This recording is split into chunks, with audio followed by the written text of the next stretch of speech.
Media और प्रचार के अन्य माध्यमों पर फिल्म लेखक सलीम खान और जावेद अख्तर के नाम का डंका बजता रहता है। ढेरों कार्यक्रम और लेख मिल जाएंगे। ओटीटी पर उनके जीवन, संघर्ष, सफलताओं पर वेब सीरीज तक बन चुकी है। प्रकारांतर से उन्हें हिंदी सिनेमा का सबसे सफल और महान पटकथा लेखक सिद्ध करने के प्रयास भी हो रहे। हिंदी सिनेमा को अगर 50 के दशक से देखना शुरू करें तो एक कहानी लेखक के रूप में सलीम जावेद का स्थान बहुत नीचे आता है। अगर व्यावसायिक सफलता ही केवल पैमाना नहीं है तो वे पुराने लेखकों के सामने कांतिहीन पड़ जाते हैं, और अगर व्यावसायिक सफलता भी एक पैमाना है तब भी उन्हें सबसे सफल नहीं कहा जा सकता। सलीम जावेद मूलतः 70 के आरंभ में चमके। उन्होंने एंग्री यंग मैन नामक चरित्र को रचा। उनकी प्रसिद्धि उसी एंग्री यंग मैन से है। एंग्री यंग मैन कौन है? मैं आज भी फेंके हुए पैसे नहीं उठाता। एक ऐसा क्रोधी युवक जो देश की तत्कालीन परिस्थितियों, बेरोजगारी, अराजकता, पारिवारिक व्यवस्था, पूंजीवाद के विरुद्ध जन्मा और विद्रोही बन बैठा। लेकिन उस विद्रोह को ध्यान से देखने की आवश्यकता है, और उस विद्रोह की आड़ में सूक्ष्म हिंदू घात को भी समझना आवश्यक है। शोले सलीम जावेद का सिरमौर है, लेकिन शोले एक साधारण घात प्रतिघात की कहानी है। शोले से पहले वैसी कहानियां आ चुकी थीं, और उसका नायक किसी आदर्श की स्थापना नहीं करता। चूंकि शोले व्यावसायिक रूप से सफल रही, इसलिए वह बार बार हमारे ध्यान में आती है। दीवार का नायक घोर नास्तिक है। मंदिर की सीढ़ियों पर खड़ा रह जाता है, भीतर प्रवेश नहीं करता, लेकिन बिल्ला नंबर 786 जरूर पहनता है। उसे कभी अपने से अलग नहीं करता। जैसे ही उसके हाथ से बिल्ला छूटता है वह मारा जाता है। 786 वाला बिल्ला उसका रक्षक है। फिल्म के एक दृश्य में वह भगवान के पास भी जाता है, लेकिन प्रार्थना करने से पहले उन्हें बुरी तरह डांटता, फटकारता है। आज खुश तो बहुत हो गया। त्रिशूल का नायक अपने पिता से आकंठ घृणा करता है। पूरी फिल्म एक विद्रोही और नाहिलिस्ट पुत्र के प्रतिशोध पर आधारित है। उस प्रतिशोध के लिए वह किसी भी सीमा तक जाता है। ध्यान से देखें तो दीवार का नायक भी अपने पिता से घृणा करता है, क्योंकि वह उसे भगोड़ा मानता है। यह पारिवारिक व्यवस्था पर बड़ा ही भारी प्रहार है।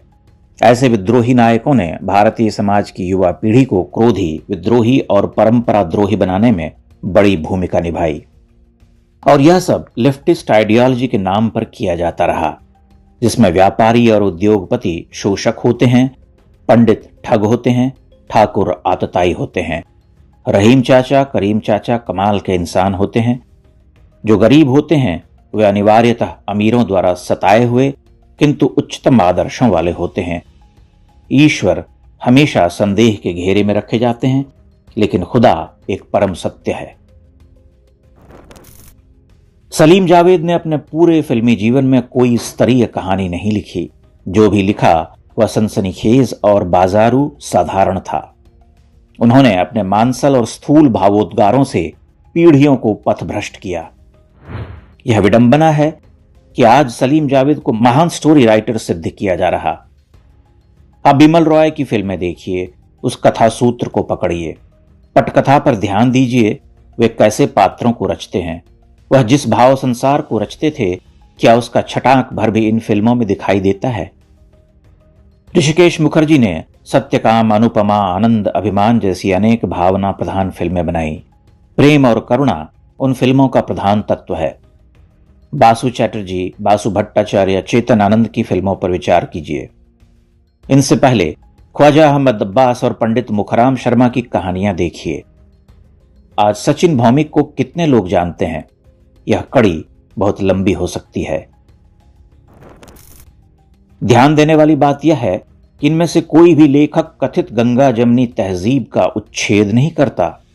किसी कपोल कल्पित साझी संस्कृति में इन सभी लेखकों का विश्वास है, लेकिन वे रहीम चाचा और करीम चाचा जैसे अनावश्यक पात्रों का महामानवीय चेहरा घुसेड़ कर भावुकता का नाटक नहीं रचते। महत्वपूर्ण बात यह भी है कि इन सभी कहानीकारों और पटकथा लेखकों ने भारतीय जीवन व्यवस्था में परिवार की सत्ता को खंडित नहीं किया। किसी ऐसे विद्रोही नायक को नहीं रचा जो अपनी सुविधा से नास्तिक और विश्वासी बनता है, अपनी सुविधा से बाप को गाली देता है, अपनी सुविधा से उसे माफ करता है, गले लगाता है। यह सिलसिला सलीम जावेद की फिल्मों में लगातार चलता है। वह 80 के दशक में भी जब शक्ति फिल्म की कहानी लिखते हैं तब किसी विद्रोही पुत्र को ही खड़ा करते हैं जो अपने पिता से घृणा करता है। यह बात आज अधिक विचारणीय है कि मूल्य खोती हुई नई पीढ़ी के सामने, जिसके लिए परिवार, समाज और धर्म आदि दिनों दिन अपनी महत्ता खो रहे हैं, सलीम जावेद को महान सिद्ध करने की भला क्या आवश्यकता है। अगर हम हिंदी सिनेमा का गतावलोकन भी करते हैं तो प्रसिद्धि, पैसा और प्रभुत्व के शिखर पर बैठे इन दोनों पटकथा लेखकों को अब भला किस वस्तु की आवश्यकता है? क्या हमारा कोई दाय उनके लिए बनता है? अगर आज की युवा पीढ़ी को, जो कि पथभ्रष्ट हो रही, उसे फिल्मों के सहारे कुछ सिखाने की आवश्यकता है, तो वह आवश्यकता सलीम जावेद की कहानियों और उनके रचे हुए पात्रों से पूरी नहीं होगी। उसके लिए हमें कुछ अन्य बड़े नामों की ओर लौटना होगा जिन्हें समय अब भुला रहा है, भुला चुका है।